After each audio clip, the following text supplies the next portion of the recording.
Rangareddy urban BJP అధ్యక్షుడు శ్రీనివాస్ రెడ్డి సినీ నటుడు ప్రకాష్ రాజ్ చేసిన వ్యాఖ్యలపై తీవ్ర ఆగ్రహం వ్యక్తం చేశారు. హిందూ ధర్మంపై అవమానకర వ్యాఖ్యలు చేస్తున్న వారిని సహించబోమని ఆయన హెచ్చరించారు. ఇటీవల శ్రీరాముడు లక్ష్మణుడిపై ప్రకాష్ రాజ్ చేసిన వ్యాఖ్యలను ఖండిస్తూ ఆయనను అన్ని సినిమా ఇండస్ట్రీలలో బ్యాన్ చేయాలని డిమాండ్ చేశారు. సినీ అగ్ర హీరోలు, నిర్మాతలు కూడా ఈ విషయంలో స్పందించాలని కోరారు. హిందూ ధర్మంపై దాడి చేస్తున్న వారికి తగిన బుద్ధి చెప్పాలని అన్నారు. ఇక ప్రకాష్ రాజ్ పై ఘాటైన పదజాలంతో హెచ్చరికలు జారీ చేసిన శ్రీనివాస్ రెడ్డి భవిష్యత్తులో ఇలాంటి వ్యాఖ్యలు చేస్తే తీవ్ర పరిణామాలు ఎదుర్కోవాల్సి వస్తుందని అన్నారు.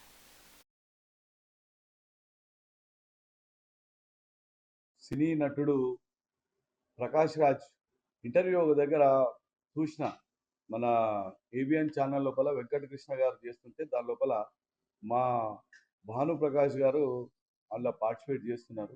అప్పుడు నాకు విషయం తెలిసి నేను కనుక్కొని అసలు ఏం జరిగిందని చూస్తే అన్యాయము అంటే ప్రతి ఒక్క ఈడియట్కి హిందుత్వం అంటే సనాతన ధర్మం అంటే చులకనైపోయింది, టైంపాస్ అయిపోయింది.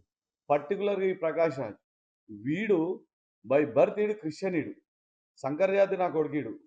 వీడు తండ్రి బ్రాహ్మణి కానీ భార్య తల్లి క్రిస్టియన్.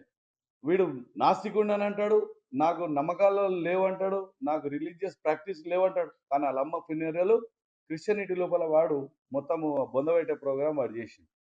వీడు రాముడు లక్ష్మణుడు నార్త్ నుండి సౌత్కి వచ్చిందట.